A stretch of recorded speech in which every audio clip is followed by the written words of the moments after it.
O'Connell, Test, numéro test. 10. Renaud Gingras, numéro 11. Justin Royer, numéro 17. Zachary Nascimento, number 20. Eamon Lefsrud, numéro 21. Aiden Yundel, number 23. Jamayan Theodore, number 28. Malachi Jacob, number 31. Savayan Sennett, number 32. Priestley Christopherson, number 45. Tariq Magajis, number 47. Justin Goudreau, number 49. Charles, number 55. Finn Allen, numéro 61. Yannick Campo, number 62. Sam Hausler, number 63. Maxence Réopel, numéro 64. Jeremy Allard, numéro 65. Justin Dolbec, numéro 67. Sébastien Magnan, numéro 68. Noah Barbier, numéro 70. Alan Douglas, number 72. Seamus Baxter, number 73. Justin Latraverse, numéro 75. Joshua Varga, numéro 78. John Garcia, 86. Guillaume Répel, numéro 88. Jonathan Schneider, numéro 91. Okay. Gabriel Boisjoli, numéro 95. Clément Rompre. Head coach, Franz Jacob, and the rest of the St. Lazarre Stallion staff. Let's hear it for your Stallions!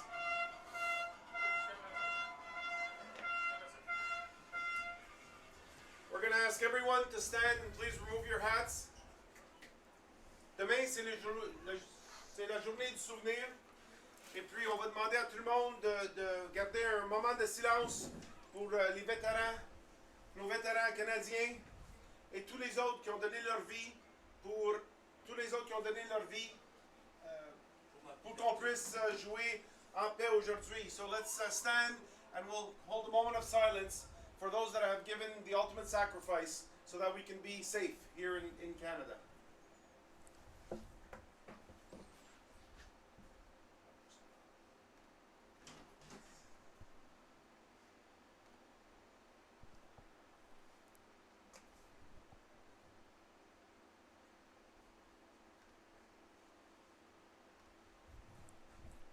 Is that him?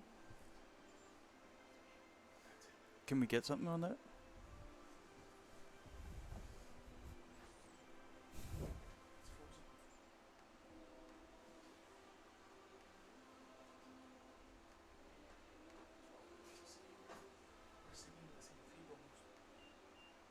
Are these different shots?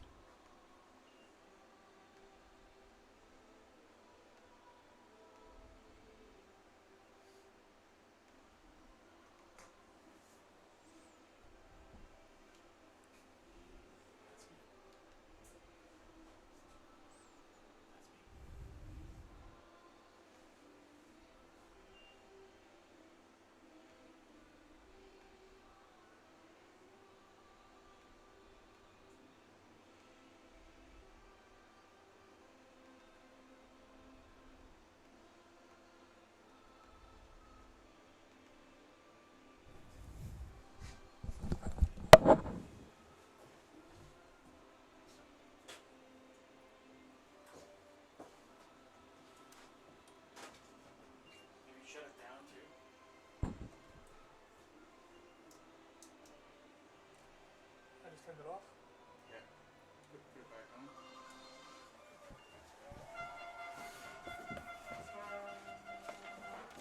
And the officials for tonight, l'arbitre en chef, Jocelyn Dubreuil. Juge de mêlée, umpire, Andrew Stevenson. Premier juge de ligne, head linesman, François Dubreuil.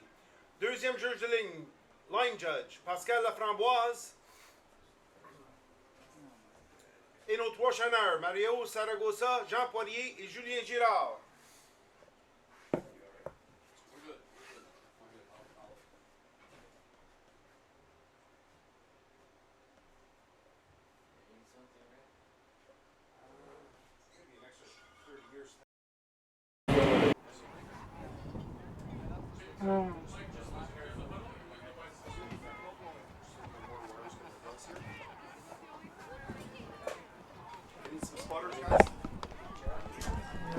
Okay, and welcome to the 2018 Inter-Provincial Bowl. We are up and live, and this is Jesse Card with Renzo Verraccio.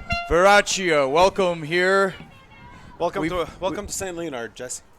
It's good to be here. It's been a big year. Lots of it's been accomplished here, and now we get to enjoy a good football game with the two best teams at the Mosquito level. There you go. Oh.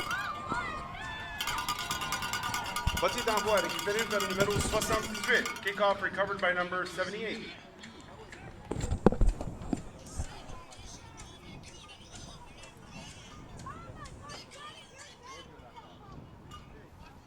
So the opening kickoff is recovered. It's a short one.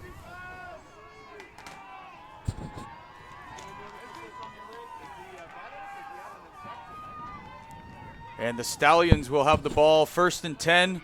It's a toss right, and he's got some room. Blockers out in front of him. And he is going to score on the very first play. No flags on the field. Nice run by number 28, Emmett Saint-Louis. Gain of 5 yards on the play. 3rd down, troisième essai, Nepean.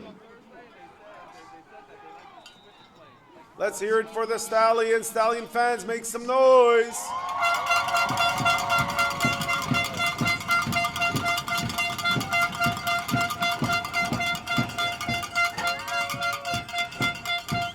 Oh, nice pass. Oh! Nice pass intended for number 27. Incomplete. 4th down, quatrième essai. Let's hear it for the Eagles. Come on, Nepean fans, make some noise.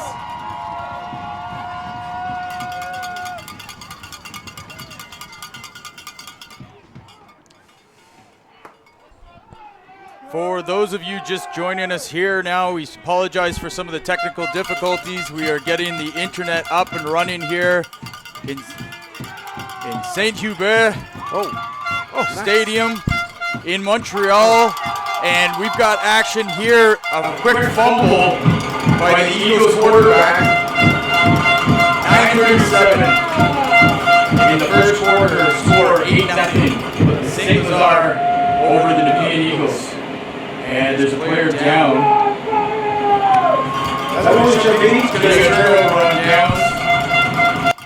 Mais c'est un 4e essai, alors c'est premier essai pour Saint-Lazare.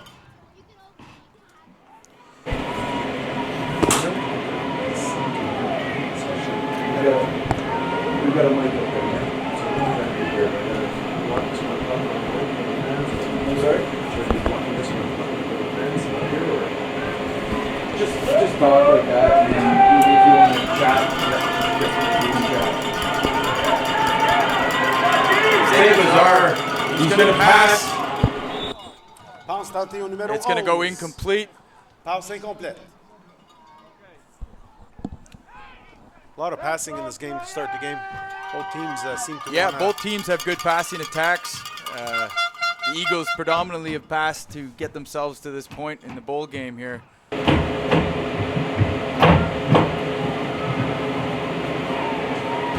St. Lazare with the ball. There's a shotgun. There's a handoff. Oh, recovered it. No, But it looks like they got it back. Ballon échappé récupéré par Saint-Lazare. Troisième essai, 3rd down. 3rd down.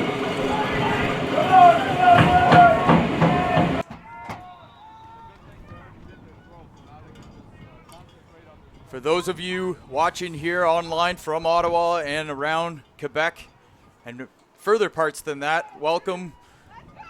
We are live from Montreal, and we're watching the Mosquito Inter-Provincial Bowl game between the St. Lazare Stallions and the Nepean Eagles from Ottawa. Right now the Stallions have the ball, but they're wrapped up. Passe complétée pour le numéro 1. They're wrapped up, and that play goes for nothing. We are just getting ourselves sorted here with the technology in the booth, but I think we are up and running, and I think we've got a solid broadcast happening now. So we're going to start fixing everything up for you here, and we're going to get into the game. Number 8. And the Stallions make the punt, and they're going to score on that one. No flags on the field, and the Stallions are off to a good start here.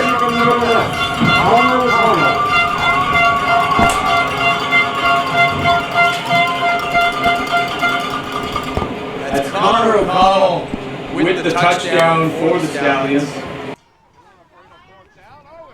On a 4th and 22, that's pretty impressive. 4th and 22. Yeah, pretty good. So what does that say about the coaching staff? Are they in it to win it, you think? I would think they are. I think both teams on 4th down just elected to try and go for it. Oh, convert is good. Converti, réussite au numéro 28. So that's Malachi Jacob. 2 points for the Yep, extra absolutely. point. Extra point, exactly. But what they're trying to do at this level is trying to encourage to develop kickers. Just like a pass on every 3 downs, develop quarterbacks. So the score, is that not 16? Yes. So they've just updated 16-0 for the Stallions. The Eagles will return this kick, try to at least, and get their offense back on the field.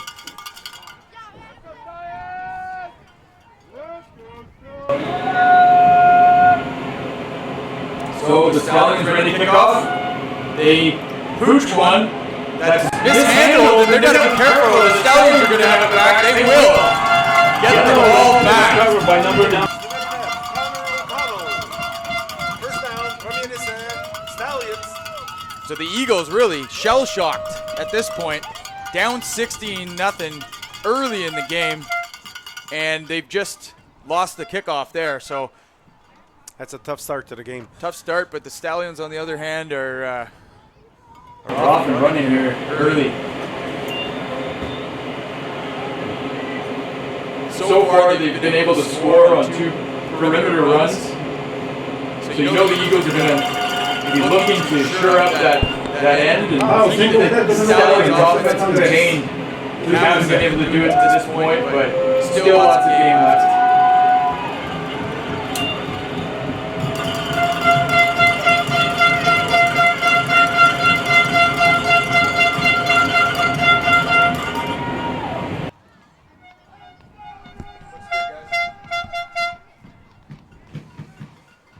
out of the shotgun. O'Connor completes his pass out to the right side, but nearly knocked down. It was good defense on that play by number 28 of the Nepean Eagles. That's Emmett St. Louis on the defense. Third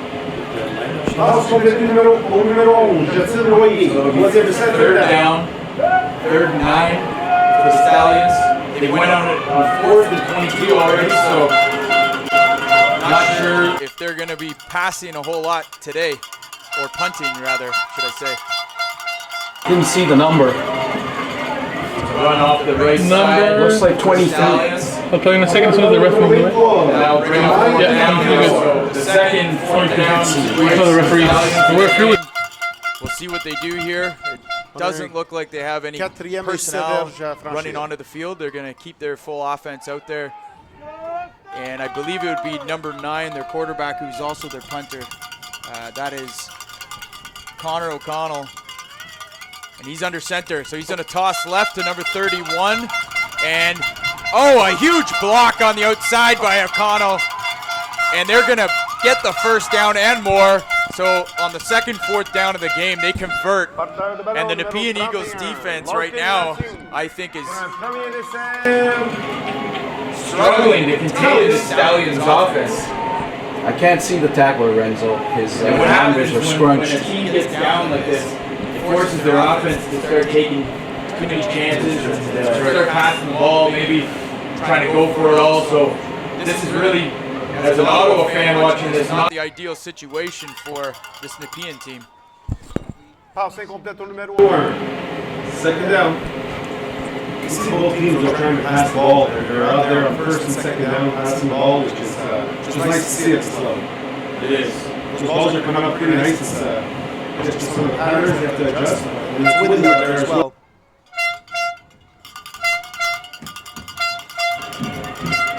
Back to line of action.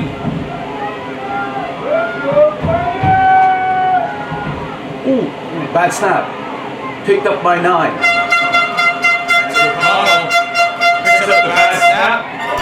He's going to be run out of bounds there. Portar número Pelo número 1, Nassim Latadres. was pushed out of bounds by the Nepean Eagles. Second down, deuxième essai. Was number 9? 2 yards on the play. Was number 9? That was number 9 that was running with the ball. So we're in the first quarter here, 5 minutes, 55 seconds left, 16-0. St. Lazare over Nepean.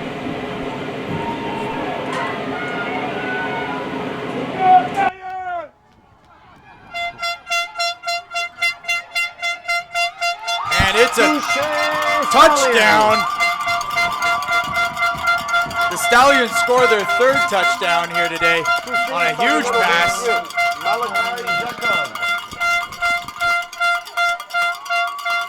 A nice halfback option pass. Number 9, O'Connell tossed it to number 1, Latendresse, who passed it to number 28, Malachi Jacob.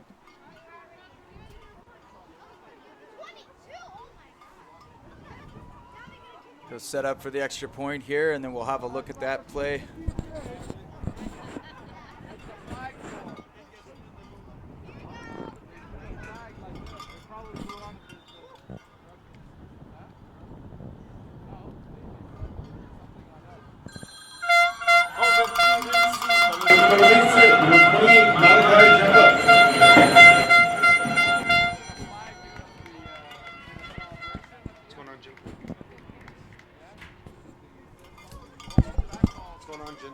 We'll try to get that replay up again here.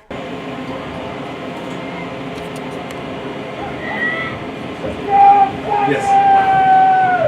He just stood in there, let it go. What a perfect throwing ball, right where it needed to be. That is hard to defend right there. At their own halftime, not at this halftime.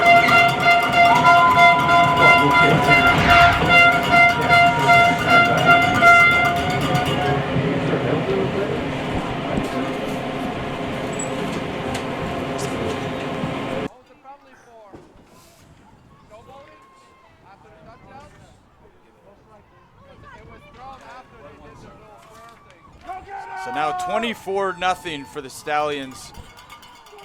5 minutes left. There is a flag on the play.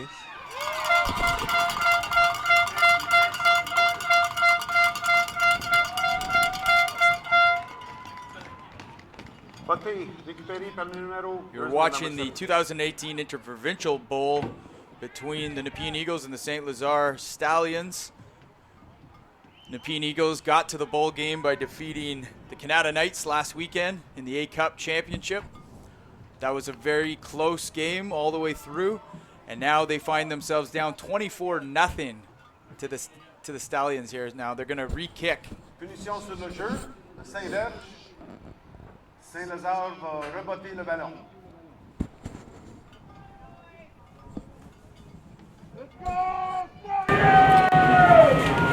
Whitecap's not very good, if you guys ask me. He's not. Did he call the penalty?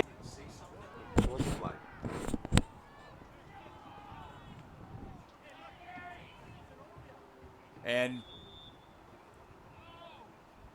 interesting to see how the Nepean Eagles will react here, down already 24-0. It's going to be a short kick up the far side of the field. It's mishandled by the Eagles again, and the Stallions will recover. So the Eagles 48. They need to get their offense back on the field, but the Stallions have just not allowed them any room at all.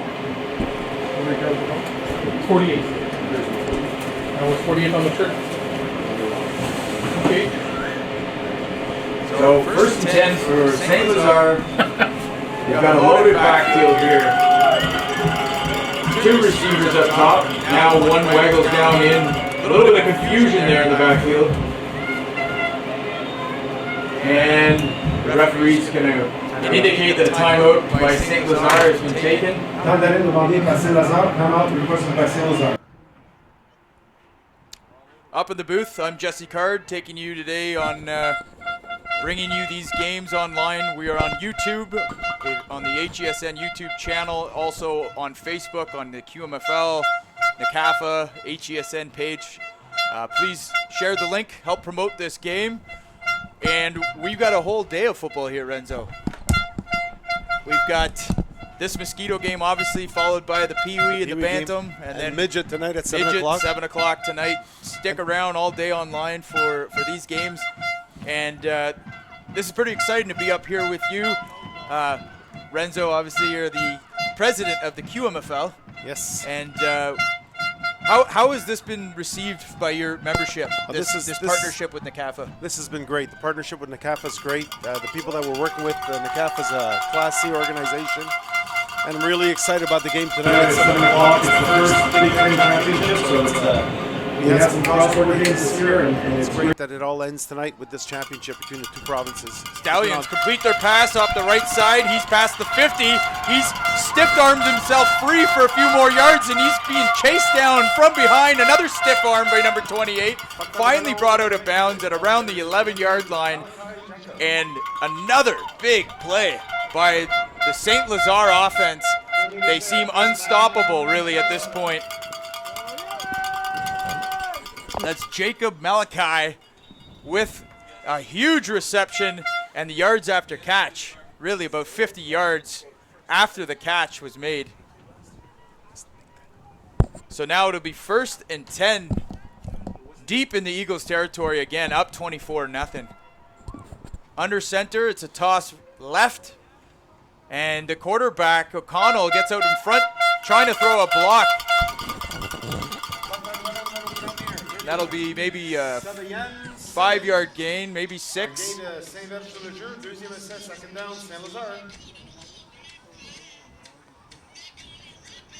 We got a lot going on up here. We're controlling the music, we're broadcasting, we're running the replays, we're finding the names on the paper. It's good fun here at the Mosquito Inter-Provincial Bowl.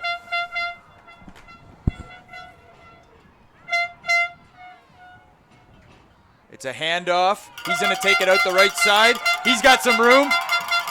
And he's going to cut the corner, and he just gets in. Number 23 for St. Lazare scoring the touchdown.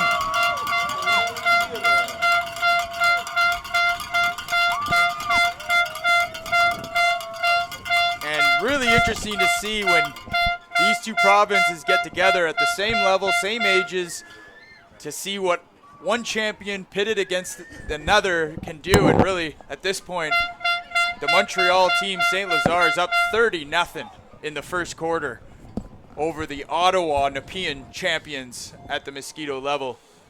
We'll have that replay for you shortly.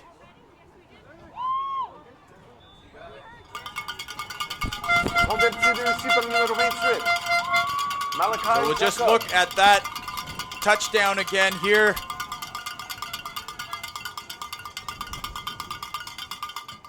Just some great blocking on the outside. A nice block by the wide receiver there. And it's all speed from that point on. Let's go, Stallions!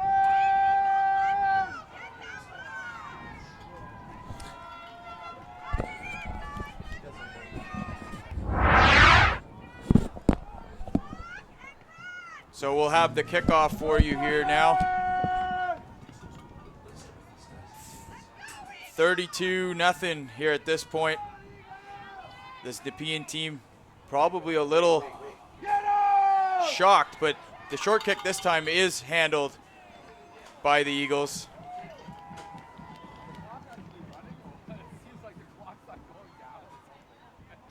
So here we go. The Eagles will finally get their offense back on the field. It seems like forever that they've been on defense. And it's going to be, if they're going to have a chance, it's going to be Prevo, the quarterback, that's going to get them back in it with his arm. It's a ball handed off out the middle. That goes for maybe 1 yard. Falls forward.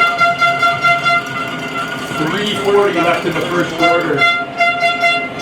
And I gotta believe that the Nepean Eagles are just trying to get their team calm and get focused and get back into this game. Maybe try for starting with the first down. Prevo under center. It's going to be a toss left to the running back. He's got some good blocking out in front of him, but a nice hard tackle near the St. Lazare 50-yard line. And ladies and gentlemen, you're watching at home. It's cold. The field is frosty. It was snowing last night, really a blizzard up until late last night. Not too cold. I mean, I think it's about 8 degrees.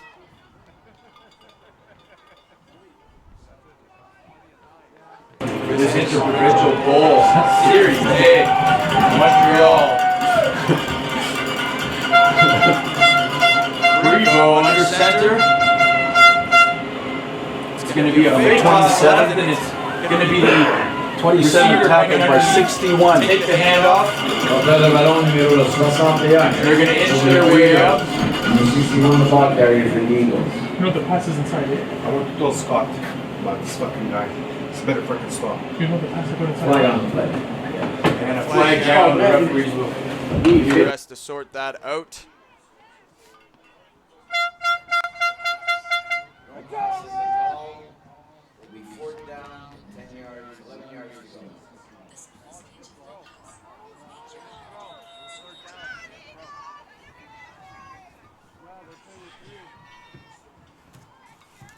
Prevo looking for the pass. It's short and underthrown, goes incomplete, and they will turn the ball over back to that Stallions workhorse offense that they have been able to put up 32 points so far in the first quarter. Still 2 minutes left.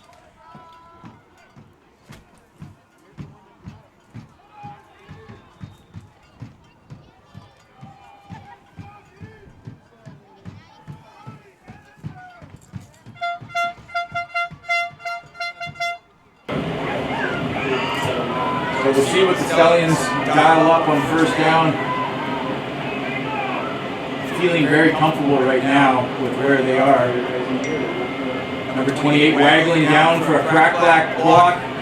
He ties up his halfback number 26, gets him out of the play, and they just shove forward with a Le ballon numéro 26. between the guards up to near the first down. By number It'll set up a 2nd and 4 situation. 2nd and 3 yards to go. We've seen them run the perimeter, they've passed. Really being able to do it all so far. Scott, give me some numbers. I can't.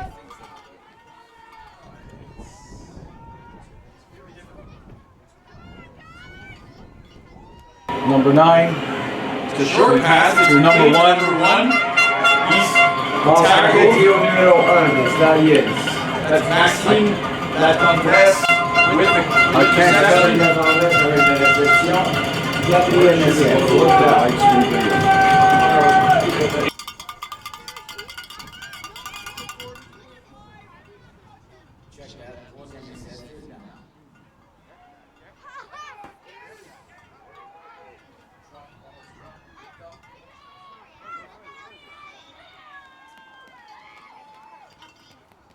Ballon échappé et récupéré par les Stallions. Ball dropped and récupéré par les Stallions. First down.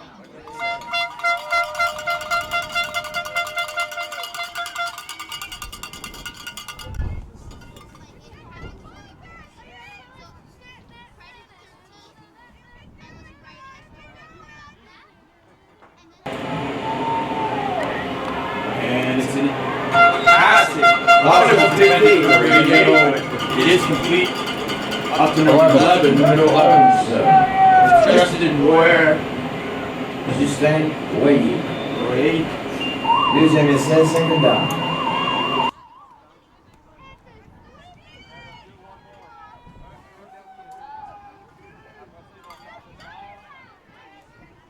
So 2nd down now for the Stallions. It's going to be handoff. He takes it outside, but he's dragged down. Nice tackle made by the Nepean Eagles defender. And that will end the first quarter. That was number 22 on the Eagles. Jack Kabaki Calendar. Remember hearing his name last weekend in the A Cup, making some plays. Had 3 tackles last week. Hang on, hang on.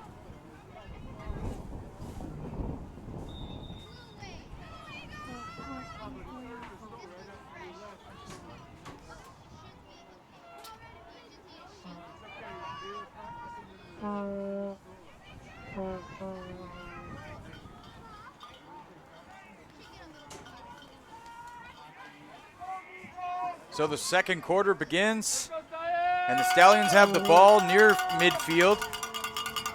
O'Connell takes it himself up the right side for another big gain. He's still going. He gets the corner, does not step out of bounds, and he's going to score again. That's the second touchdown. That's Connor O'Connell again doing it with his legs this time. And again, the Nepean Eagles can't seem to contain the outside perimeter.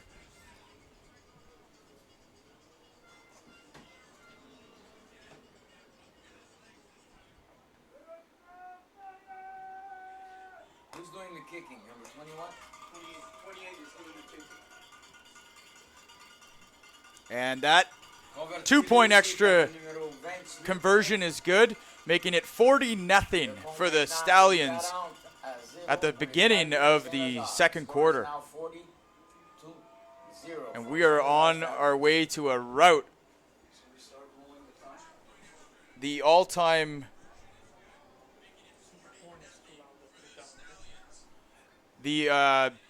record for the Inter-Provincial Bowl is 2-1 Quebec. Last year, if we remember, the Eagles were defeated at the midget level by the North Shore Mustangs, and the Sun Youth beating Canada at the bantam level, and Pee Wee was the only win for the Ottawa hometown host last year, was the Myers Riders defeating the Shadow Gay Raiders. And right now it looks like the Stallions are off to a victory here, but still a lot of football left to be played. We'll see how the Eagles can adjust and get themselves back into this game. It's another short kick by the Stallions. They better get on it. They mishandle that again, and I think the Stallions, they're going to say the Eagles have it. No, that's it. That's it. They better get on it. They mishandle that again, and I think the Stallions making a point here to they're going to say the Eagles have it. everybody. They're here to show what they can do offensively. That's just shit. They better get on it. They mishandle that again, and I think the Stallions making a point here. They're going to say the Eagles have it. And Prevo is in trouble. He's just going to throw it at the field. Hudson Ward was out there, but Prevo wisely just gets rid of it. He was under distress right from the snap. Throwing their weight around right now. We haven't seen Nepean with the ball a whole lot. Their playmakers, number 27 and number 25, up to the top of the screen. Prevo looks over top. He's got number 27 streaking down the field, and Nepean's first big play comes with 10:46 left in the second quarter, down by 40 points, and that is Ward. Hudson Ward with the reception. We just mentioned his name. They like to go to him. Jet Rose, the other big offensive weapon on this Eagles offense. And First and 10 on the 38-yard line.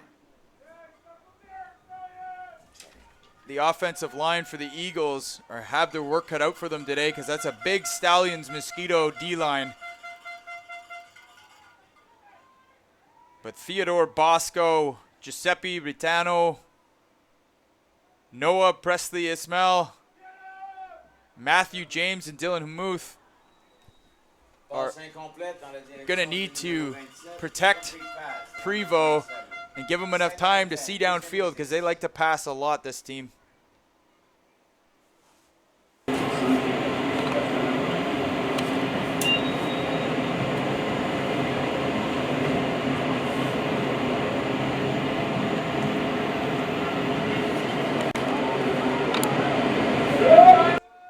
Out of the shotgun is Prevo.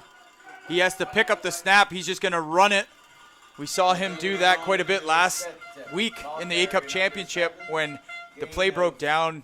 Prevo, with great decision-making ability, will often pull the ball down and just take off himself to avoid any any kind of disastrous play, but there's a man down on the field.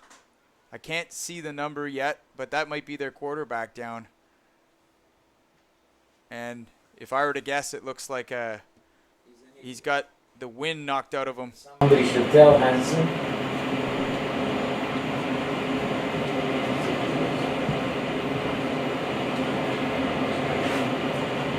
So we see the Eagles huddle there. They're taking a knee for their fallen teammate, number 7, Rebo. He gets up, he walks off. I think he got the wind knocked out of him there.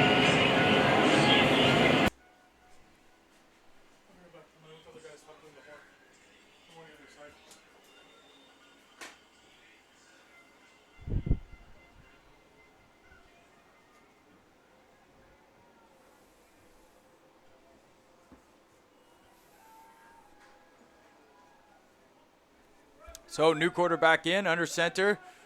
Number 11 gives it to Walker, and Walker is taken down by number 20 on the Stallions.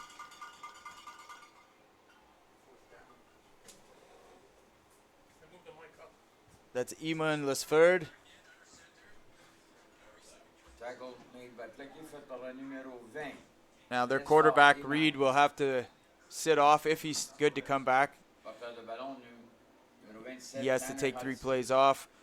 So right now, this offense will be at the helm.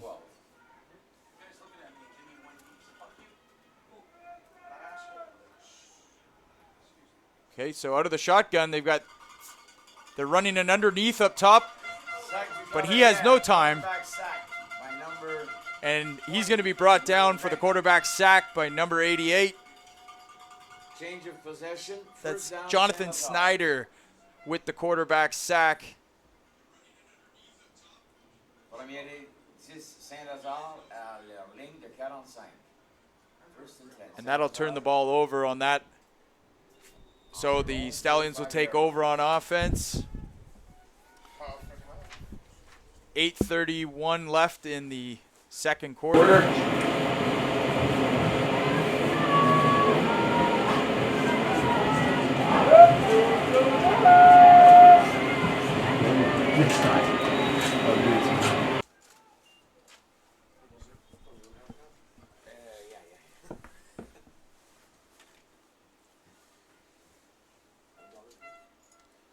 So referees sorting out something on the field.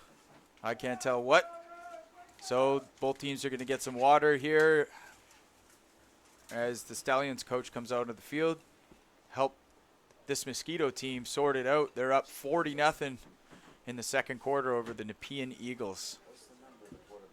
And the Nepean Eagles last week beating the Canada Knights in the A-Cup Championship at the Sportsplex. And I find this fascinating. It's a good test to see where the two provinces are with their football. And of course, year to year, this changes and teams change. But overall, we're looking at two very strong programs in Ottawa and Montreal.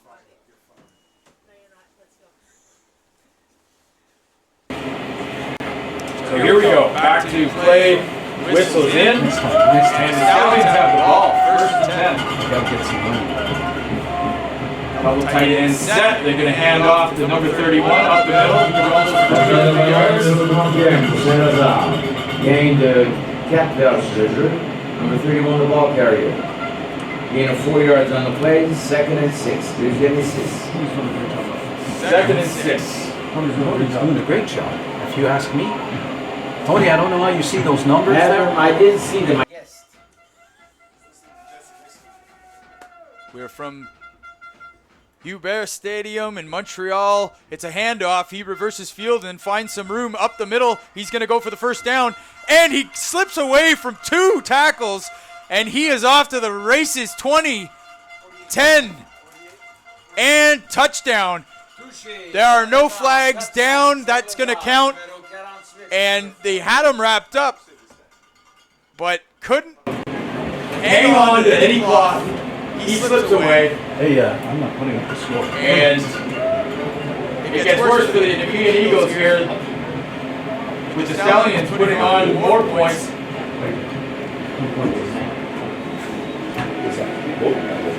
He's not going to be entering anything on the scoreboard here as a sign of good sportsmanship. And the 2-point convert now is going to be attempted. That goes up on the 48 convert now. It's good from number 28 for St. Lazarre. Stallions over the Nepean Eagles. 6:37 left in the second quarter. Left some time. What the fucking referee is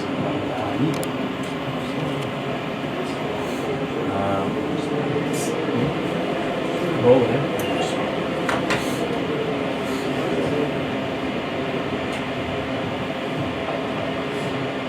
That's a good score. That's the ref's closing the clock.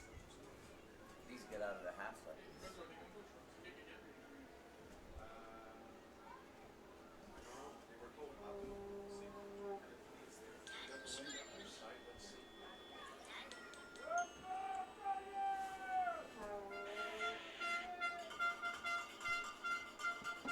So here's the kickoff.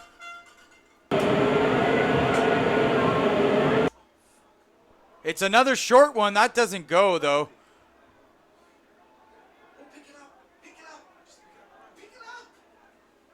They just jump on it there. The wind is howling. If you can, I don't know if you can hear it on the broadcast, but the trees are swaying back and forth. Even though the stadium is kind of sunk into a wall, the wind just kind of tunnels right through here. So very windy, makes it challenging to throw the ball for these two teams. And those kickoffs, as you can see, can kind of roll away from these from people. But the Eagles have good field position now as their offense takes over, and Reed Prevost is back as the Nepean quarterback.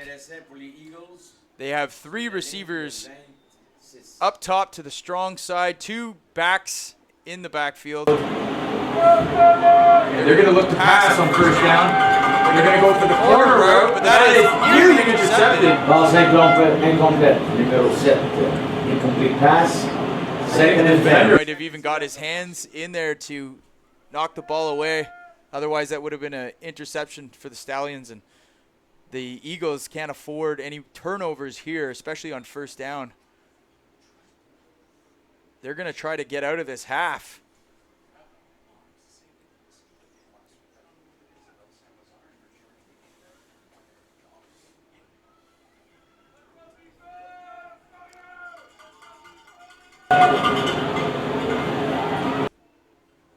So it's a bad snap. Reed picks it up. His arm gets caught as he was trying to throw it. Numéro 7. Incomplete pass from number 7. For the Eagles. We need MVPs, huh?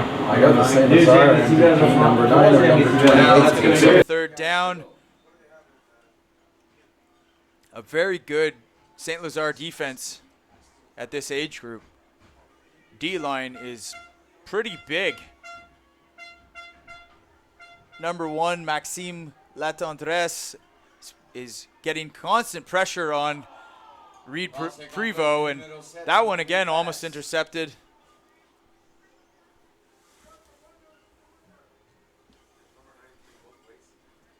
I think that was Justin Royer.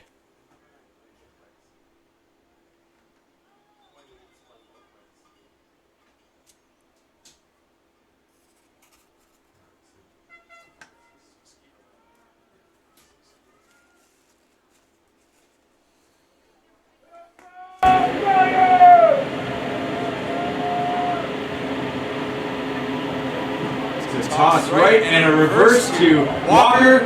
Walker tries to dance out of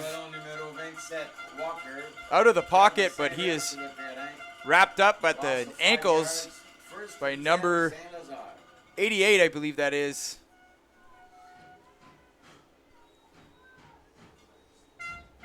Jonathan Snyder. 3 minutes à la demi. Less than 3 minutes to the half.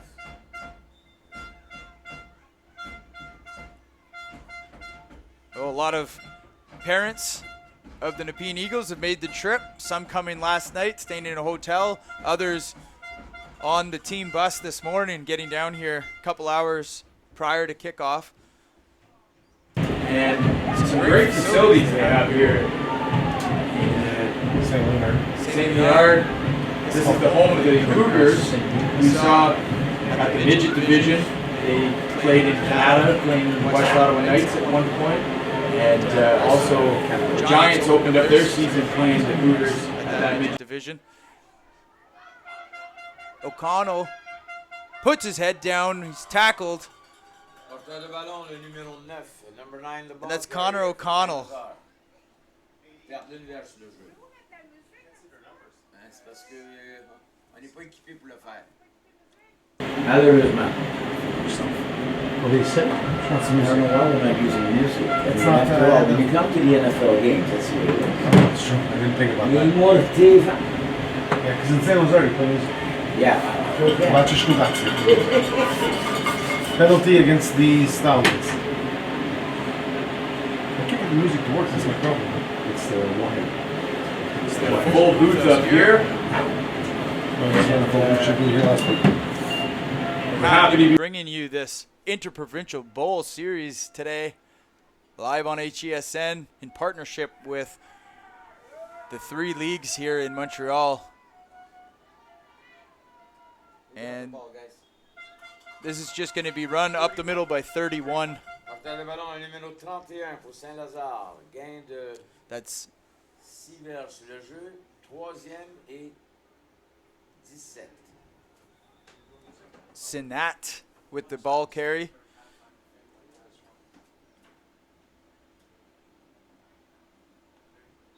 And I heard something. Stop the clock. No. Let's just call it timeout. He called the fucking timeout. So 12.7 seconds. Stallions call a timeout. And now the Nepean Eagles coach is going to come out to Chat with the referee. No, it wasn't him because he's telling his quarterback.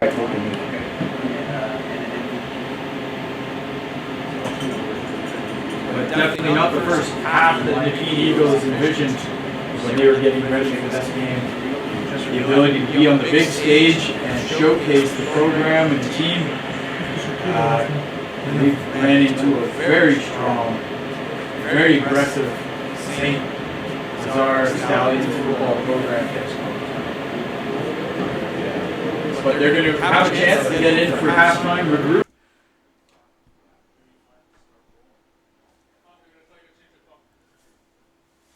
Okay, Jack, I'm coming. Those of you watching online, help us share this game and these games in both series today by sharing the link on your 30 personal profile on Facebook and 30 seconds. tweeting out the link on YouTube. We're live both on YouTube and Facebook. And this is just a great experience for these kids to be able to, at the midget and the Mosquito level, get on a bus, drive down to Montreal at the end of the season. Look at his hand. After winning an AHL championship, He's holding it and up. then facing a new team, new competition. Seeing how they can compete. And right now, for the Nepean Eagles, they're struggling. 4e essai, 4th down. We saw the Nepean Eagles. Obviously, I'm more familiar with the Ottawa team, being from Ottawa and the NCAFA League, but I know that the St. Lazarre Stallions went undefeated this year. The Eagles had a tie mid-season where they played the Cumberland Panthers. That game was a 12-12 tie. And then they went on to the A Cup and was to come to the Panthers being upset by the added ice to face the Eagles, and they brought that A-Cup championship right down to the wire. But ultimately, the Eagles prevailed, earning themselves this bowl game. Right now, they're not making the most of it, I would say, but sometimes the speed of the other team, and especially up front with the O-line, seems to be the difference in this one. But they will have a chance to make some adjustments. I think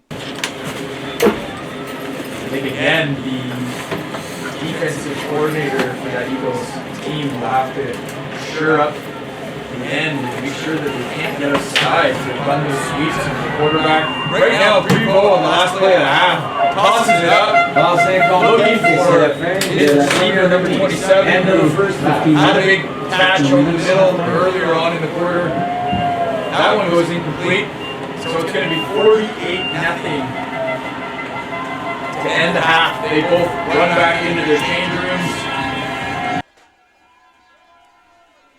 But the Inter-Provincial Bowl Series is up and running here on HESN. We have the second half of the Mosquito Bowl ready for you when we come back, but we're going to have a short break. Stick with us. Share the link while you're away, and get ready for the second half. We've got the chance to see if the Nepean Eagles can make some adjustments and get themselves back in this game. But best of all, we're going to see how they respond and how they fight. We will be back shortly. Thanks for joining us, everybody. There comes a moment when every man must declare their allegiance.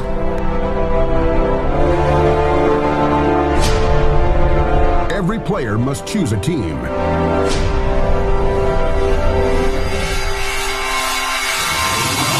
Must choose what they stand for.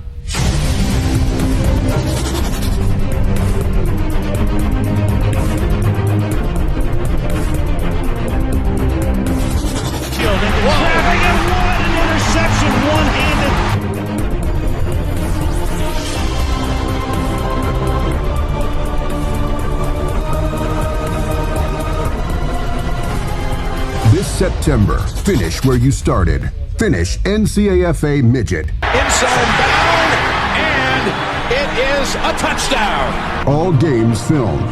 Team huddle accounts. Top-level coaching. University exposure. Game of the Week live broadcast. What an interception! Tremendous play. Dropping back from Kickoff. It's a foot race, and there he goes! Touchdown!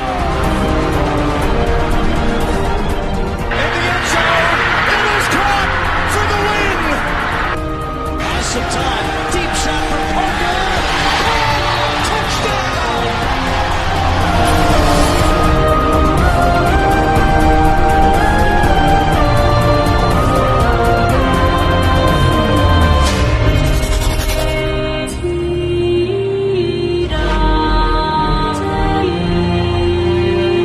Caught it! Got his feet down! Spectacular touchdown for the Bengals!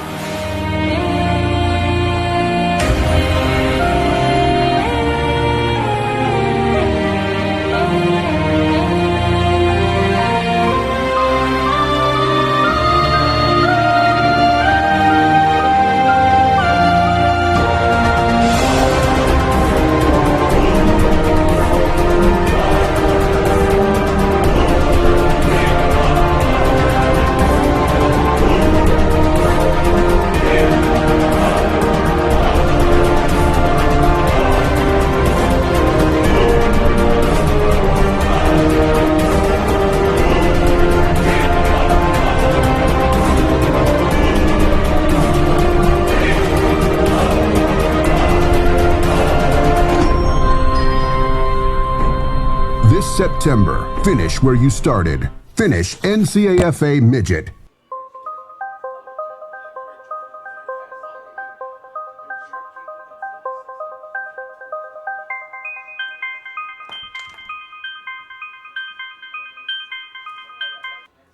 You know, this is, as much as people say it's a hockey town, this is really a football town, and I think the Red Blacks showed that by selling out every game this year. Message from the very first year that they play with us that it's always a lot more than just football. We come together as a group. These kids meet people for the very first time in their lives, and they have to figure out a way to get along with them. They got to figure out a way to trust the guy that's lining up on every play right beside them. You know, the thing that I was most amazed at when I came here was the depths of NCAFA and how deep that runs, and from 6 years old all the way up to 19, plus then you have the junior programs, plus you have, you know, obviously 2 universities, and I think, you know, if I'm an outsider coming into Ottawa and not knowing this community of football, I think I'd be amazed at how much people care about football in this area. And you know, with 12,500 people at the TD place for the Panda game, I think it shows that there is a massive support here. Well, you consider the amount of time our young boys put into dedicating themselves to their team, to their sport, to become greater than what they were when they started. It's phenomenal. They'll probably have the better part of 60 practices a year, an hour and a half of practice, so 90 hours worth of instruction. And there's not one player on our team that won't have any more than 4 players per coach when it comes to a ratio. There's a ton of attention paid to these boys to ensure that they're challenged emotionally, mentally, physically. How can that not prepare you to be a better child and feel like you've accomplished something at the end of it all? The importance to us very clearly is to get the kids introduced to football early. I would say, you know, outside of the competitiveness and the developing as a football player, we're trying to teach growing as learning life lessons through football. And there's so much to do with teammates, respect of your teammates, respect the sport, loyalty, dedication, commitment. These are all things that you can take back to your regular life, whether it be school, applying yourself when you're an adult, and hopefully the kids catch on and they see the volunteers out there. So when they get to be grown-ups, they'll volunteer as well and contribute back, whether it's football or something else. But I think that's teaching those qualities that football can do. That's what we strive to do here.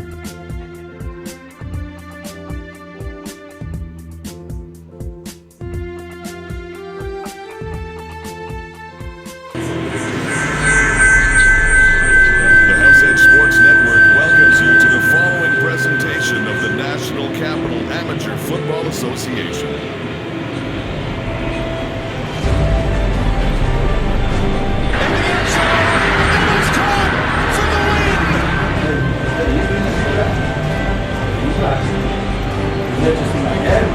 No, I heard that too. I heard that too. Maybe it's the song. He's speaking like highlights of music story.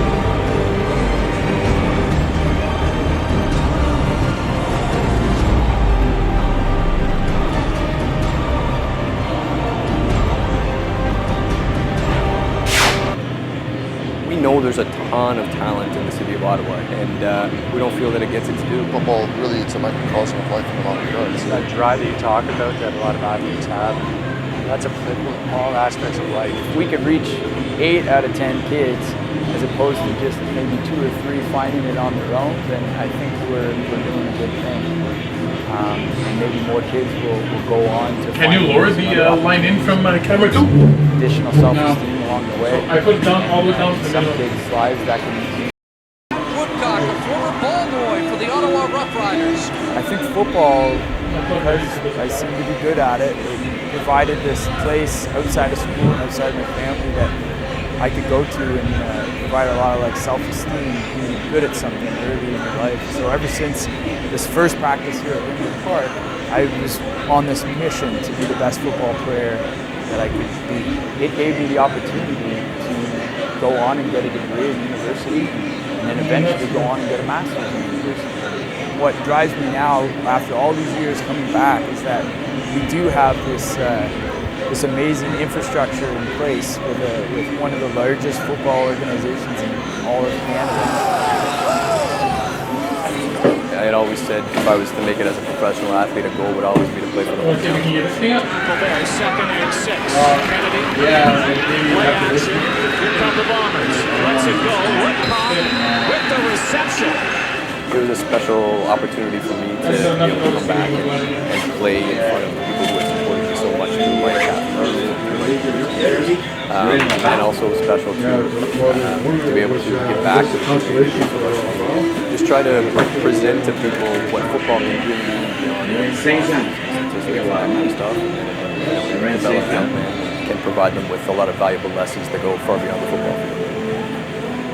Knowing what this sport did for me, I don't think there's anything more important in my life than to be able to take those lessons and then give that back to the next generation, make it easier for them, and accelerate success. It stops at the practice. I think contact with the kids and opportunities that are available for them should span 12 months around the year. And sometimes that's as simple as providing them information about how other athletes and students have done it themselves and been successful. When it comes to a university, specifically an NCAA university or a CIS university, recruiting a student athlete, it goes much beyond what your game film shows. It goes much beyond what your 40 time is. One of the first things they're going to ask about is your grades. Are you dependable? Can we count on you? Are you, do you do what you say you're going to do? What I've noticed about growing up, moving away from Ottawa, and then deciding to come back is that sports have defined my life.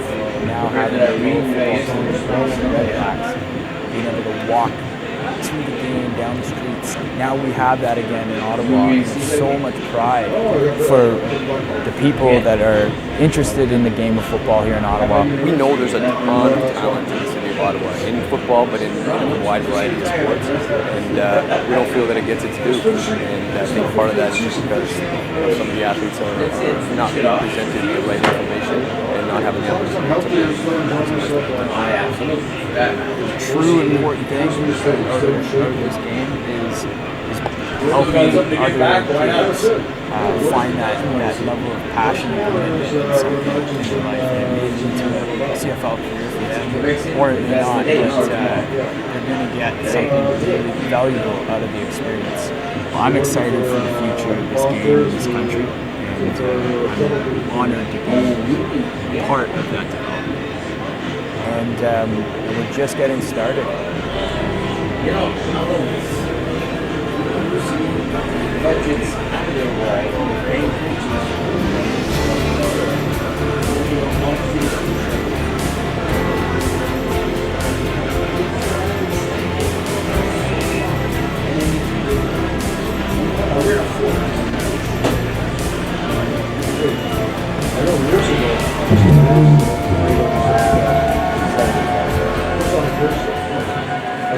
And we're live back to the second half of the Inter-Provincial Bowl between the St. Lazarre Stallions and the Nepean Eagles from Ottawa.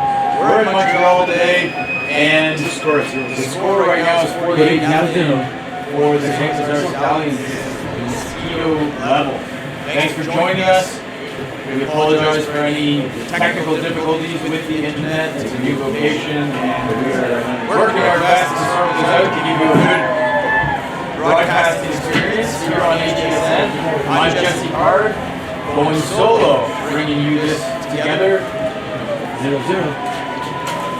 I want to thank the crew that we have here, the QMFL crew, Evans and his staff, to operate the cameras and help get everything up and running. We're going to be here all day bringing you the series of games, followed after this one by the Pee-wee division, which will see the Cumberland Panthers versus the 12-minute Vikings.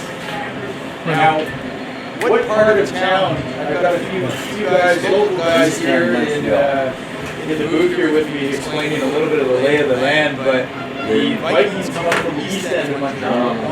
They come from the west end. West end of Montreal. And what's this town? Same. Il Bizarre. Il Bizarre. Il Bizarre. How bizarre. Remember that song? You don't want to translate that into English. Because it would be Weird Island. Weird Island. But you don't want to translate it. A little bizarre. Okay, so this game's gotten a little bizarre too. They went up to a 40-0 lead in the first quarter and tacked on another 8.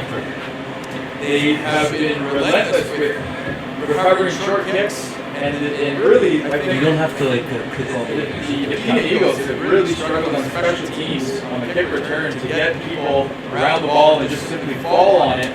They've mishandled a few, but I believe we're going to see them come out and fight hard to the last whistle here. That's what we hope for at this age.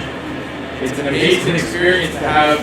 Did you play the championship team get on a bus and travel to another city, a big city, Montreal, 3 million, I think, is the population here, and be able to compete with another league. And they're getting a good experience here. It's windy, it's a little cold, but it's good championship football weather. And we've got you back for the second half.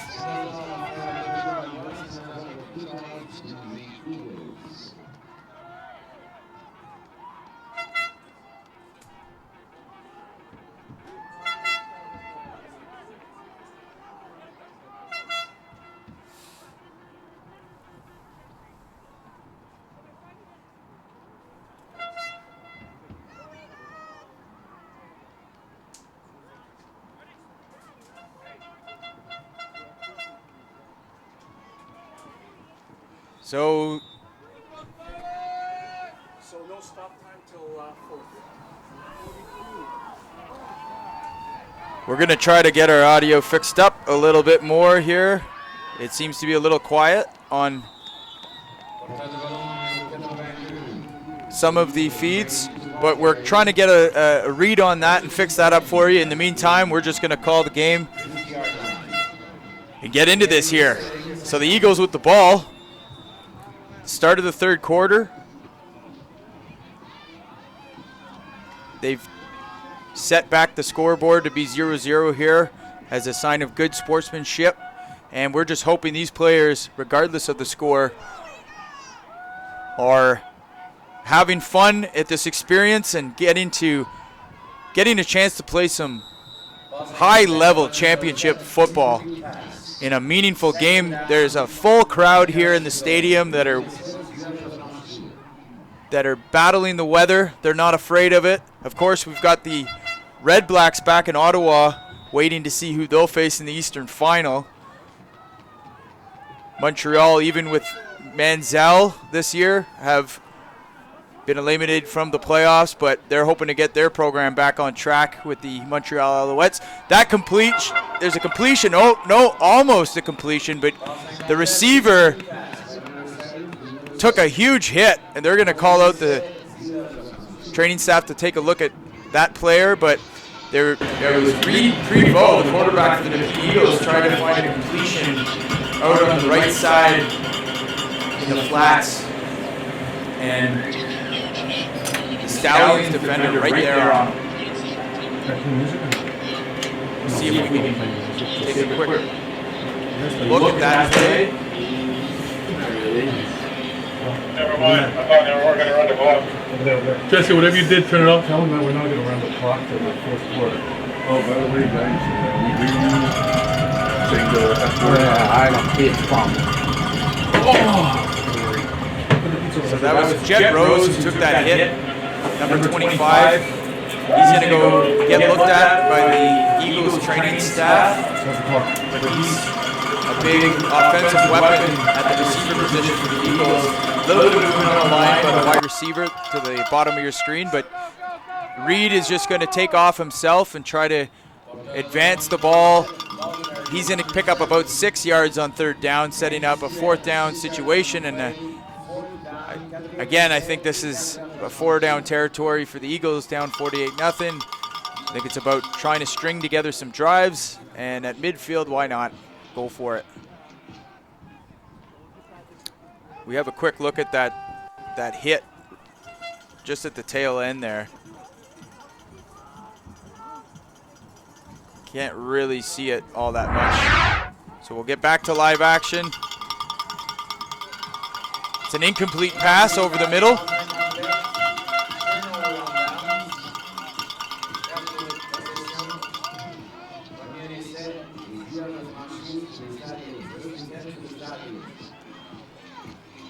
.10:30 left in the third quarter.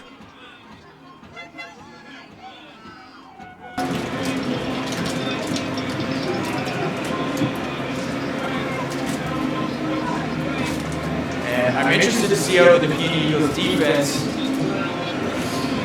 have adjusted here in the second half. You can see the wind blowing on the jerseys there. It is a fierce wind. Some of the players dancing, you can see they're having a good time. The music is playing here in the park, and the fans are having a good time, but right now, the Quebec Minor Football League is out in front of the series, bowl series here today, well on their way to their first victory of the day. The all-time series record right now is 2-1 Montreal over Ottawa. Though it's a run off the right side, they've had lots of success running the perimeter. They do again. They just can't seem to stop these guys on the perimeter. That one again is going to go for a score. And they're making it look easy. I think sometimes what you get in the end of the year is sometimes teams can just kind of run out of gas. Maybe that is what's happened to the Nepean Eagles. They played a tough, long season. They went undefeated with one tie against Cumberland, and then they faced, I think, a very red-hot Canada team. They were able to get out of there with a victory, but I think maybe that was it for them this season, because right now it isn't working well for these Eagles. It looks almost like the Stallions are scoring on command here as they take in they convert the extra 1 point convert. So that's 1 point if they run it or pass it in, and 2 points if they actually kick it through. They've hit all of their 2 point converts today, and they decide to just go for the one now.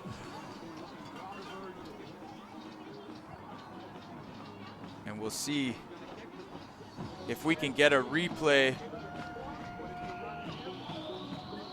of that touchdown run.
So, second down for the Eagles.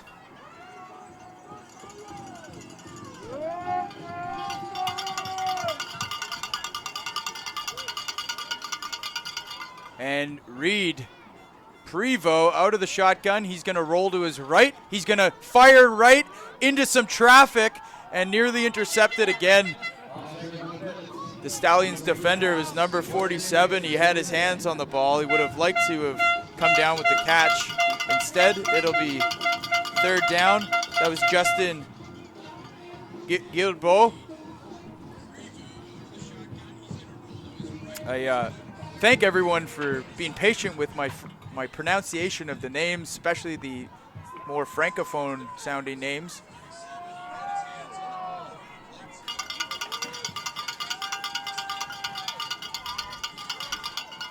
So Prevost again passes up for this time far left into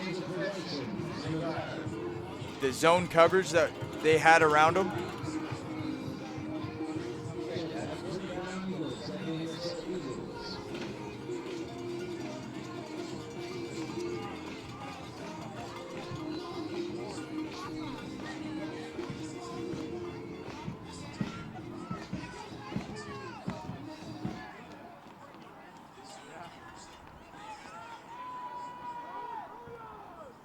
This time it's a toss. They're gonna fake the reverse, and he's gonna run right into 3 defenders, number 11 and 83 with the tackle.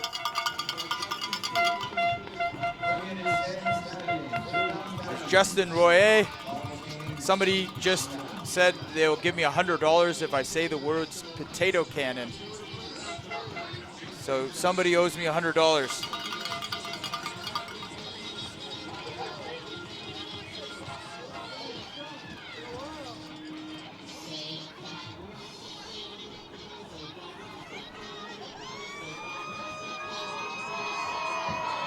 And they're having fun here. They're dancing.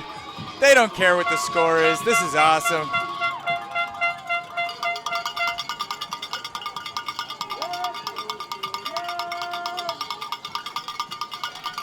I'm trying to see if the sound is changing on the camera angles here.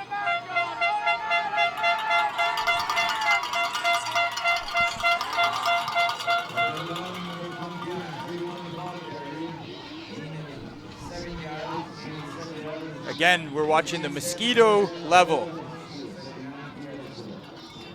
which is the 11 and 12-year-olds competing out here. The age changes. The ages changed in Ottawa a few years ago to try to link up with the Football Canada recommended age groupings, and now because of it, the Quebec opponents here, we have similar age groups. The only age groups that are really different there, the quarterback being sacked by the Nepean Eagles defense. The only age groups that change at the midget level is that in Quebec they don't have the 18-year-olds, but they, I believe, are interested in looking into adding them, as they would potentially enhance the roster sizes. And as we know in this country, 18-year-olds, there are a lot of good 18-year-old football players that need another year of development. So that's what we like about it in Ottawa, having the 18-year-olds. This pass up to number 9, who's already scored 3 touchdowns today. I believe he's in for his 4th. And that's number 9, Connor O'Connell, who was playing quarterback to start the game. They moved him out of the quarterback spot, and now he's scoring touchdowns as a receiver.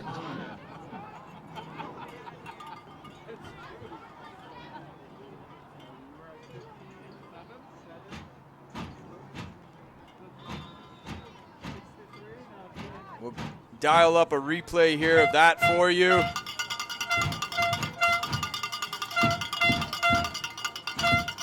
He's just waiting for it, looking for the ball. He gets himself in position and puts on another touchdown. That replay brought to you by the Inter-Provincial Bowl Series.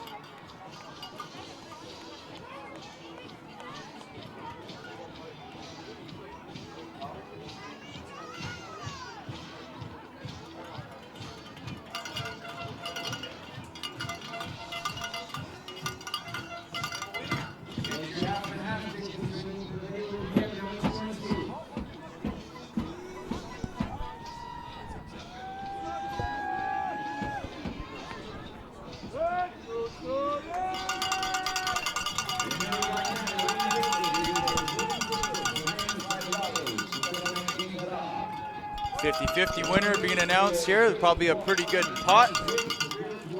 What's the pot at? $95, not bad. Going home with that for watching a football game. I didn't buy a ticket, no cash. don't carry cash much anymore.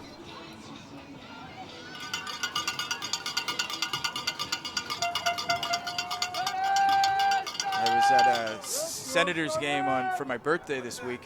They're gonna short kick, and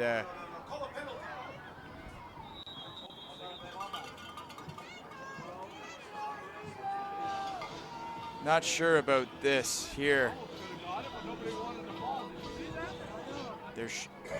I can't tell if that was just a poor kick or if they're trying to do a short kick, but they've stopped using the scoreboard here in this first bowl game because we're well over 50-0, and I can't believe that they would be short kicking. I'm going to take the benefit of the doubt and say that it was just a bad kick, but nonetheless, the Nepean Eagles take over, and that's Reed Prevost trying to make a completion out to the left side. He had a running back, number 21, waiting for that pass. That was Aiden Yendell. And the Eagles have said they don't want the time to run because they've traveled all this way, so they want to play their football game, and you have to respect that. At this age, the sun comes out, and they are still playing football here well into November. This is a great experience. So Prevost passes out to the right side for a little comeback by his receiver, and that falls incomplete.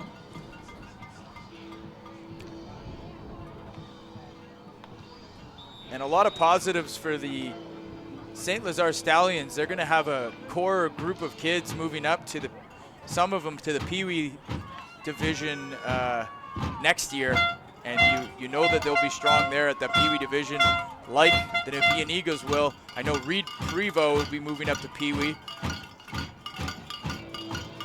On that play, Prevost passes incomplete, throws it into the bench of the Stallions. And that brings us to a 4.5-minute mark in the third quarter.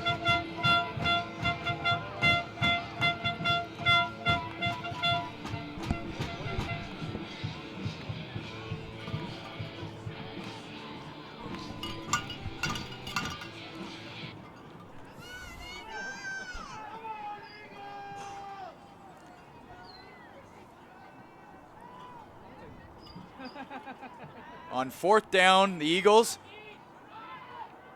The quarterback's going to run it himself up into the Stallions bench. It's going to fall, not going to be good enough for a first down, so they're going to turn the ball back over to the Stallions, who have scored on their last two series.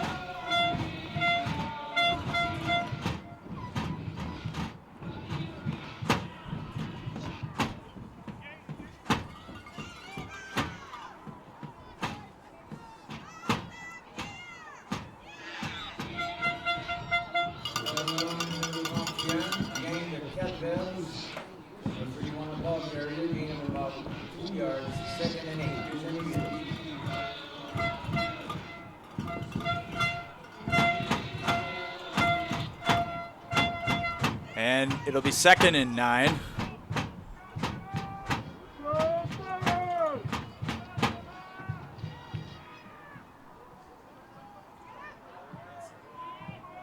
And that pass goes incomplete.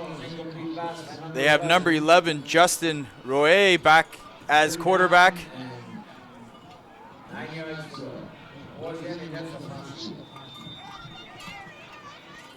You're watching Eagles Stallions in the 2018 Mosquito Inter-Provincial Bowl.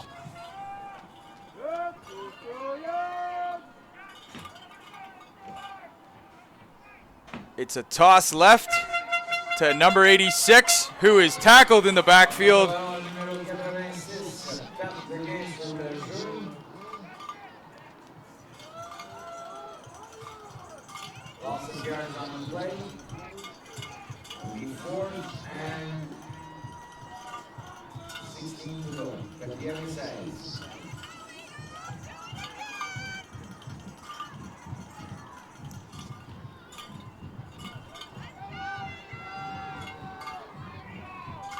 The stands are just pounding full here in Montreal. The pass goes deep and long to number 1, who tries to make it a spectacular catch. It's going to hit the ground and go incomplete, but a good effort by number 1. That is Maxime Latendresse, who already has had a big game for himself, and he has had his name called out many times. I think the Pee-wee coaches for the Stallions program are having a keen eye on him, as looking for these players to be helping out at the next level. It'll be interesting to see. We know that there are a lot of recruiters watching the Midget Big Ten for their next set of crop of kids that are going to go play at U Sports level and some of the CJEPs here in Montreal. Been some great exposure. We're going to talk a little bit more about those players throughout the day. Right now, we're bringing you the conclusion of the Mosquito Bowl game, and this is Reed Prevost, the new quarterback out of Nepean that everyone is talking about. He's got himself an A-Cup championship. They're not going to be able to get it done here in the bowl game against this high-powered Stallions Montreal opponent, but lots of bright positive things to look for at the Nepean side of town in this Eagles young quarterback. As the O-line gets ready for their second and short down, they're going to pass again, and he's going to get wrapped up in the backfield. Number 31, I believe, had that one. We've talked about him today. He's been running the ball and he's playing defense, and then he's got himself a quarterback sack. That's Sylvain Senet.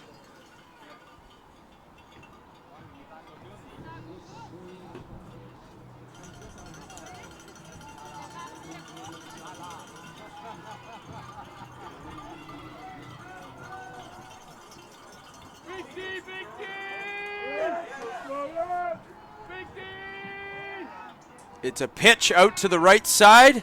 Number 21 jukes his defender, and that's enough for a first down for the Eagles as they're trying to get out of this bowl game with some positives.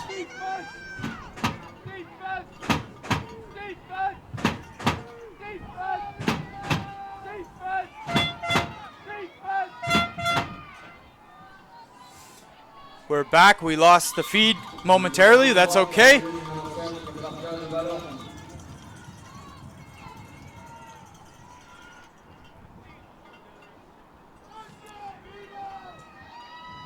Stick around. We've got Pee-wee Inter-Provincial Bowl action next. The Cumberland Panthers and the Ile-Bizarre Vikings. I personally don't have much information on this Vikings team we're about to watch. Fourth quarter, they're going to run the time.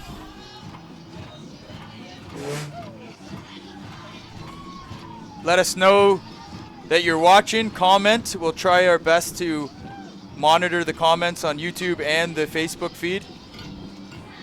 Somebody owes me $100 because I said potato cannon.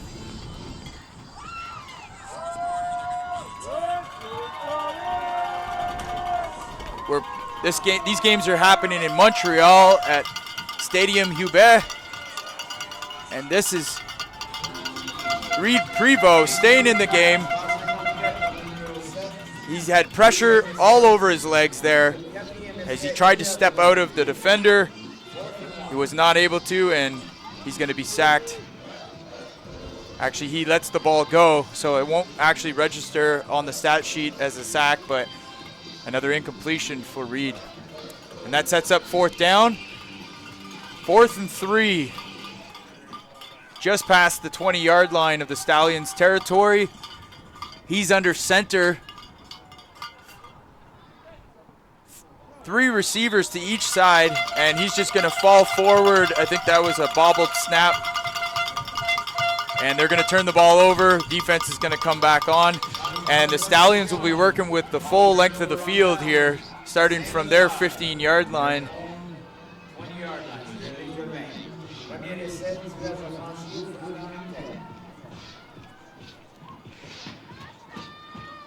It's now the 4th quarter.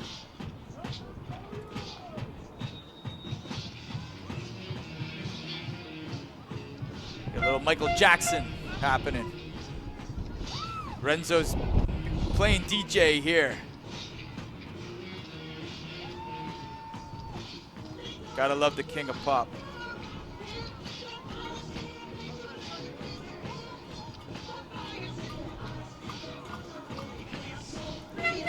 Ten minutes left in the 4th quarter. It's run time now.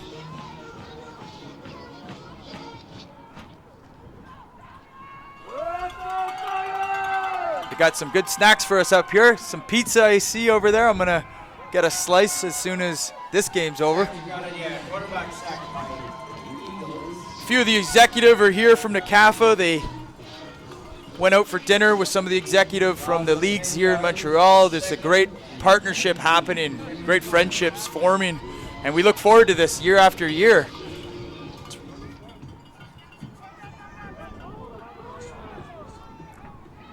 So the Stallions with the ball, 2nd down.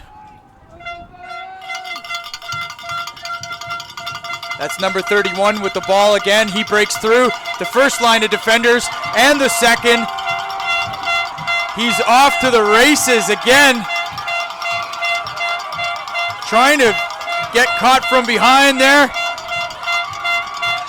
And he is caught.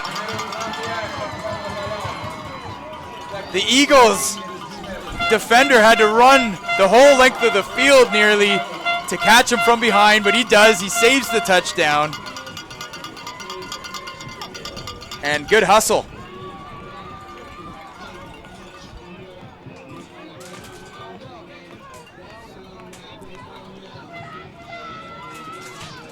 Didn't catch the number of the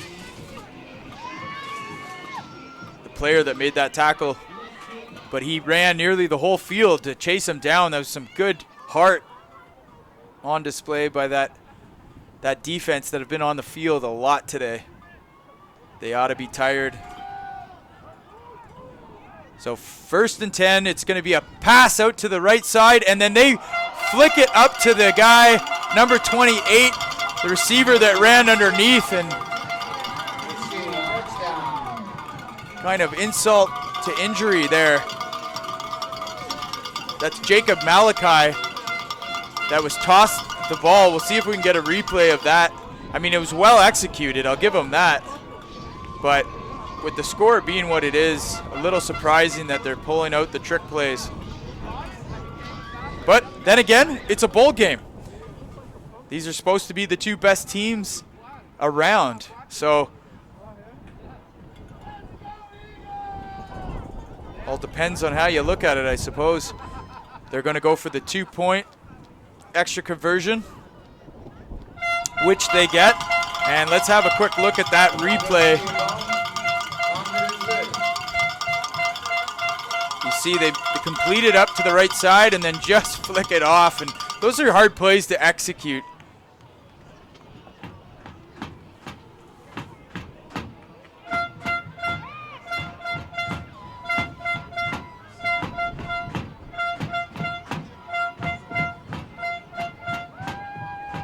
There'll be a short trophy ceremony, and the winning team will get a banner that they have won the Mosquito Inter-Provincial Bowl. I like the banners. Last year, the OPFL gave the teams banners in Ontario Provincial League, and the CAF, of course, has its his history of cups, and there's a lot of team names and players' names on those trophies that were handed out last week at the A-Cup Championship weekend at Minto Sportsplex. The Eagles beating the Canada Knights, but really no contest here today against the Stallions. And I will say that this interlocking midget and now bantam leagues, where they'll play opponents in the regular season, has added a whole new dimension to local football and community football, being able to travel to Montreal and host teams from Montreal and Ottawa and get to see what kind of competition and what kind of caliber the football is here in Montreal. Everyone knows how Quebec holds their football and regards their football. They're probably the leader in the country for football. And in other parts of the province, the Laval Rouge et Or and the Montreal Carabins are playing for the RSAQ Championship, and Western hosting Guelph for the 8th Cup in Ontario. We'll be able to check those scores. I believe those games will be starting in 15 minutes, so we'll make sure that we have somebody checking those scores, and we'll update you here. We're glad to have you with us, though, for the Inter-Provincial Bowl Series.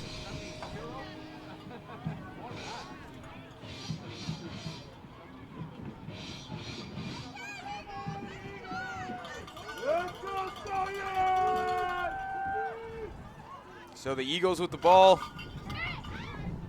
6 minutes left in the game. They're going to pass deep and over to the far left side.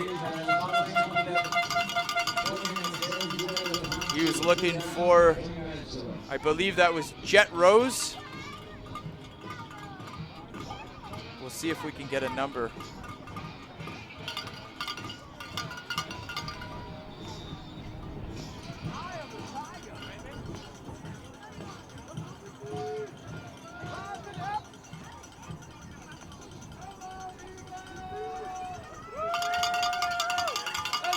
So stay with us here. At the conclusion of this game, we're going to get back up and online with a new YouTube link for the Pee Wee game. The Cumberland Panthers, with a lot of exciting players to watch on that team, are going to be taking on their opponent, the Bizarre Island Vikings. So don't know what to expect with this team with a name like that. But we're glad that you're watching with us. We're in the beautiful, beautiful stadium here, Hubert, and it's kind of sat right in a mall complex. So it's providing some coverage, not much from the wind, but the sun's come out now, and Reed Prevost over the middle. That's the 5th pass by Reed that it's almost been intercepted. They haven't been able to pick them off yet, but they're getting closer every time. And good coverage. Must be a defensive back on that coaching staff, because they have been flawless in their coverage.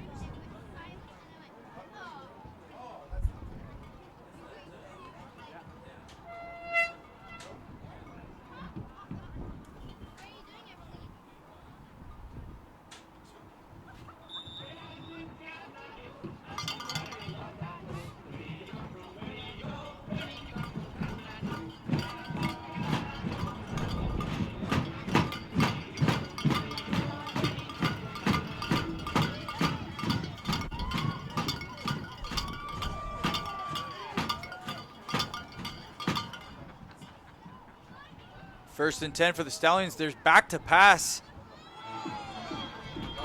That goes incomplete. Intended receiver knocked to the ground. And you could tell this team had a lot of confidence. We saw them come on the field early in the morning around 9 o'clock. And they were running around, passing the ball amongst each other, and feeling good. So perhaps the bus ride was part of the reason the Eagles came out flat today, but probably not the only reason here. And the Stallions runner stiff-arming his way up the sideline, stays in bounds, and scores yet another touchdown for the St. Lazarre Stallions, up ahead.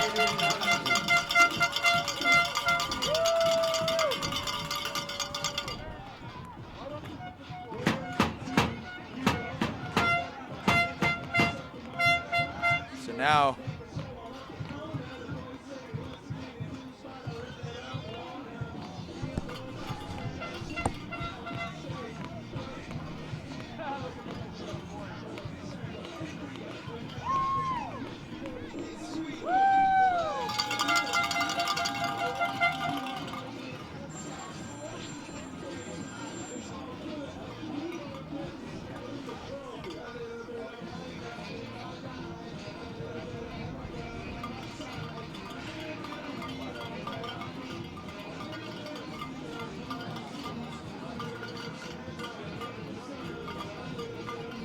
So we've got a full crew up here in the booth, and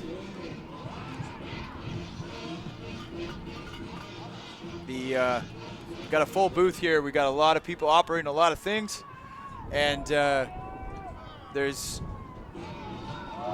some good chatter amongst everyone up here. We're having a good time. We got some treats up here. The scoreboard, I hate to say it, but I am going to report what is happening here. And it's a 76-0 rout of the Nepean Championship Eagles here. But that's okay because they're still having fun. The sun's shining. They're going to be able to take in a little bit of the Pee Wee game. And hopefully we'll get a better matchup there at the Pee Wee level. I predicted a realistic 2-2 for the NCAFA teams here, which gave me a little bit of, a conservative prediction. But the Pee Wee team was one of the teams I thought that the Cumberland Panthers would come out victorious, knowing little or nothing about their opponent with the Vikings. But I watched that Pee Wee team, very impressed with them all year. And the other thing I should mention is that in the A Cup, that Pee Wee Cumberland Panthers team, in the first half especially, the Bell Warriors came in heavily underdog, and they put up a great fight. They contained that offense for 3 quarters, and it was a great performance by that Bell Warriors defense.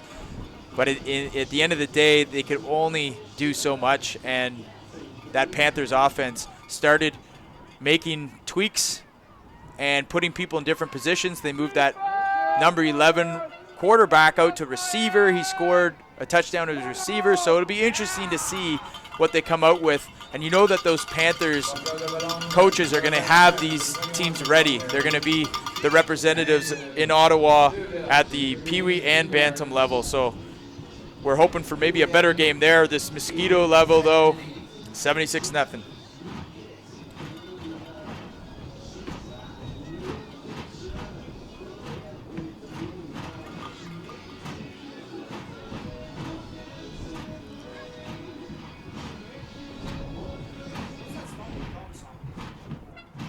So 2 minutes left in the game.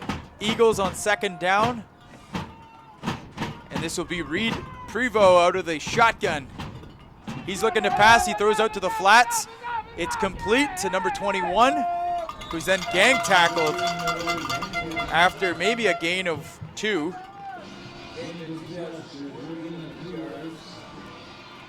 That's Felix Peltier, who has gotten a lot more action in this game than he did in the A-Cup Championship, because I believe Jet Rose was injured, maybe in the second quarter, that is. And he's their go-to receiver, him and number 27, Tanner Hudson Ward. Ward's still out there, but Peltier getting more action. And Prevost has caught his arm from behind by number 1, that's Andres, who I think has made a case for himself to be the MVP here. The other player that you have to mention is number 9, the starting quarterback. Connor O'Connell, I think, is definitely a player that deserves to be in the conversation for most valuable player. And the two O-lines and D-line for the Stallions have been just great today, providing the protection and adding the pressure.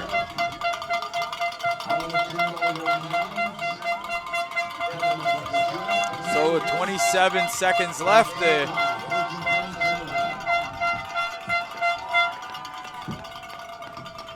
believe I was mentioning number 9 for the Stallions, O'Connell, and perhaps number 1 on the defense.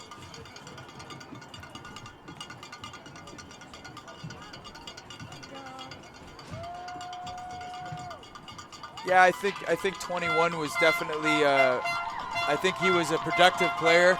I think that on the Eagles side, for most valuable player, possibly number 21 deserves that. But that's it, folks. The St. Lazarre Stallions are your 2018 Inter-Provincial Bowl champions as they hammer the Nepean Eagles 76-0. But like we said, at this level, this is just about the experience, and they have had a great one here today, playing in a beautiful stadium for their parents and friends, and really hundreds of people online watching this one, and thousands more as the week goes on. We'll be able to check out how this one went down. We've been happy to be able to bring it to you here live from Montreal on HESN. And don't go away, folks. We've got the ceremony here coming up, and then we will have, of course, the Pee Wee Championship game coming up to see what football, the two best Pee Wee football teams in this part of the country, go at it. Now the players will shake hands.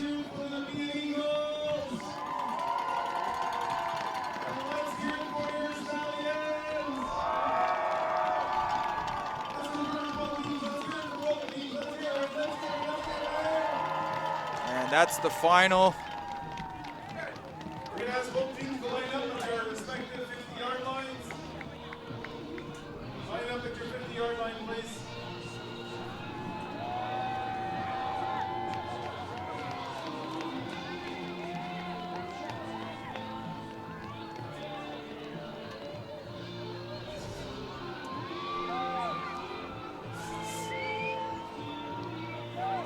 So if we look back on a few of the plays here, you have to give it to the Stallions. We're seeing one of these plays. We could look, the Stallions getting out to a great lead early in the first quarter before the Eagles even knew what happened to them. They were down in this game. For the Nepean Eagles, the MVP is number 21, Felix Pensier. So the most valuable player for the Eagles in this provincial bowl is number 21, Peltier.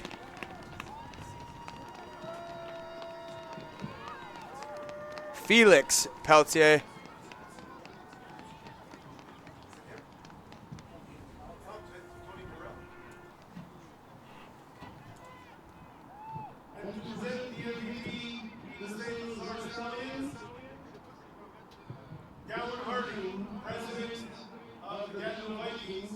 So Gowan Harding, Vikings president, and also one of the architects of this Inter-Provincial Bowl series, and that is going to be well deserved. That's number 9, Connor O'Connell, who was really a catalyst for this big bowl win for the St. Lazarre team.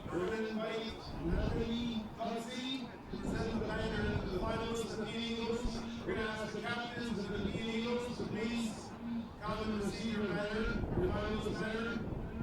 Let's hear it. So Nepean Eagles will get the runner-up banner, be able to take that back to Broadway's on Strandherd.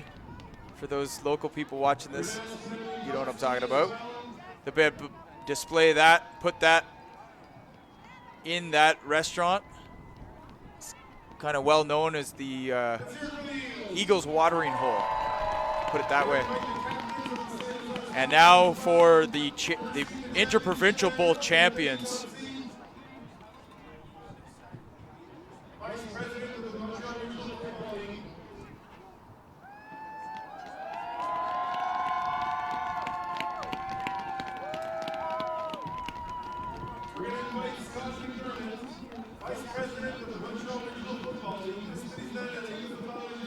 There it is. There's the trophy that goes out to this Mosquito team, who are the best Mosquito football team anywhere around.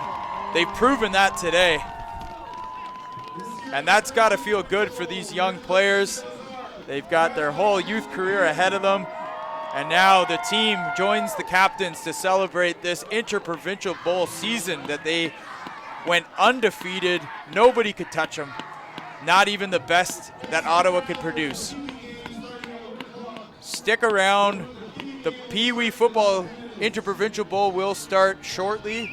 I'm Jesse Card on behalf of the entire crew up here in the booth of the Quebec Leagues and NCAFA and HESN. Stick with us. We'll be back shortly.